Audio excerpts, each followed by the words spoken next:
So the results for the copyright claim that link and add on my channel is finally in, and Bandile was apparently seen in court. We're going to talk about fair use in copyright laws and how fair usage work in copyright laws. So if anybody wants to waste their time thinking they can claim anything on my YouTube channel, maybe you should invest the time and the money that you take scamming people and maybe invest that money in educating yourself, because I know a lot of you would probably complete an IQ test and probably not even get 10 because you guys are so focused on stealing people's money instead of educating yourself in how the law system works, right? Now, without any further ado, let's get straight into it, right? But before I continue, I want to thank today's sponsor, that is fxgt.com. GT has recently launched a web trading platform that allows you to take trades directly from their website. As you can see here, beautiful layout. It also allows you to do the analysis before you even start taking the trades. The best part is they've got a lot of tools that you can use, like the indicators that you can apply to your charts to use as a further confluence. Once you've completed the full analysis, you can head over to the right and you can choose which instrument you want to feel like trading today. Today, we're going to take a look at everyone's favorite, which is gold. Now, once you have decided which instrument to trade, now you're going to decide whether you want to buy or whether you want to sell. In this situation, we're going to go for a buy. First thing we're going to do is select our lot size here in the corner. We're going to go with a 0.05. Now, after that, all you're going to do is put in your stop loss, right? So we want to buy here, and I'm just going to use this as an example. We're going to set our stop loss to, let's say, 26.44. There we go. And we're going to put our take profit at 26, let's say 26.50. 26.50 there, and then boom, all you do is place the order and then you're good to go. Now from here, you can obviously, there you can see position open. From there, you can obviously start monitoring the trade on there, and then whenever you're ready, you can just click the close button on there as well. I will leave a link in the description box below, guys. Go check out FXGT. Now the first thing we're going to talk about is this video, the screenshot that we have received, or the screenshot is floating all over social media about Bandile, and this was posted by Trading Hub ZA. It says here, Bandile is at Randburg Magistrate Court awaiting his appearance for his domestic violence matter to be seen by the magistrate. Not clear, but that's him in the black t-shirt and with hand on his face. Now they're talking about this gentleman that's standing over here. Now I cannot confirm that it is Bandile. I am not going to say that it is Bandile. This is one of those cases where people see a space up and they decide to take the worst camera that they can find to take a photo of the space up, right? And I mean, we could have gotten a much better quality image with this, and but I will leave that to you guys to decide whether or not you do think that is him or whether it's not him. But I cannot 100% say yes, that is Bandile. Now let's jump over to Lincoln Komape and the email that was sent to YouTube and what I got accused for, right? Now the first thing we're going to talk about is here the details of the usage, right, or the details of the issue.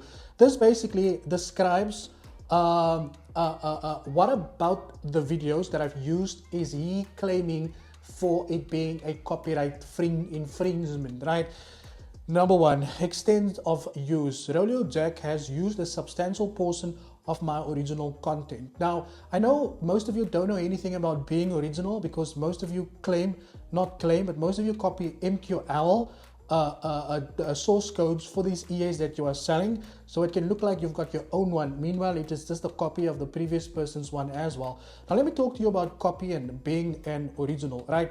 So to give an example, I have 3 pair of, I just don't have it here with me. I could have shown you a pair of original Nike Air Force Jordans, and that is what original looks like. Then I could have shown you the one that you were wearing in the gym, or the one that you guys wear nowadays that looks like an alligator was sitting at the front of those shoes.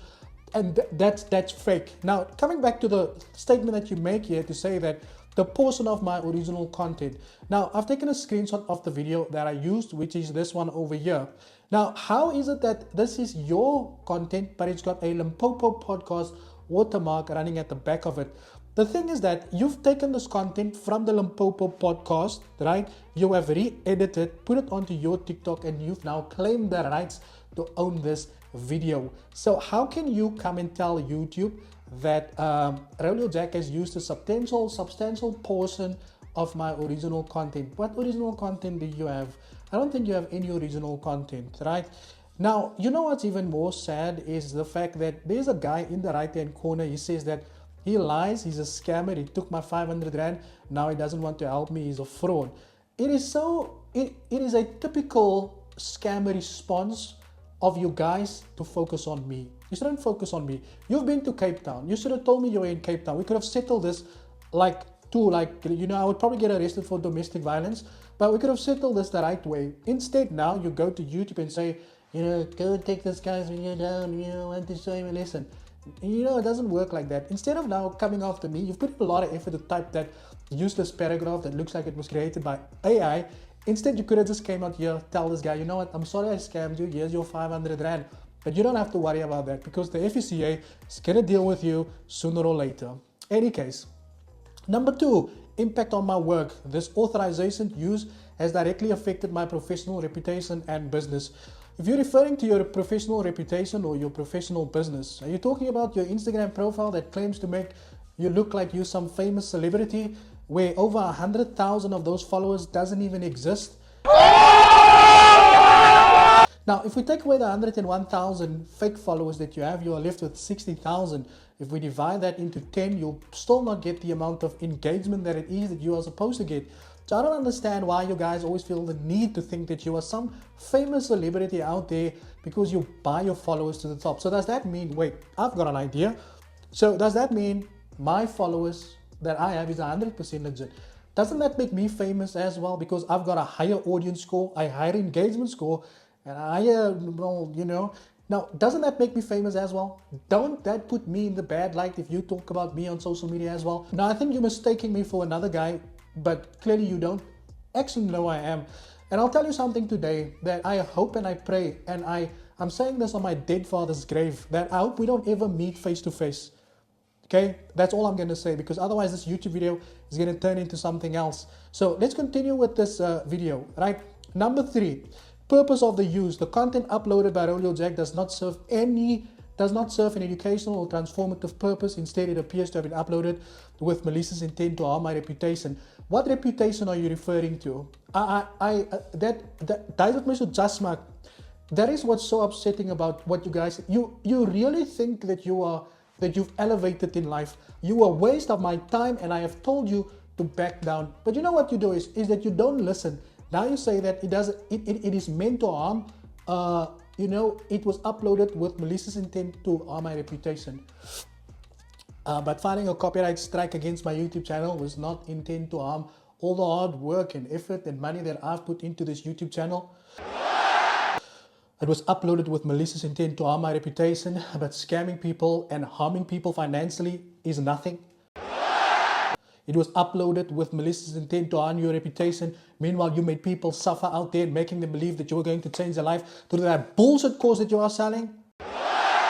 It was uploaded with malicious intent to harm my reputation while people are out there suffering because you've making them promises that could never be fulfilled.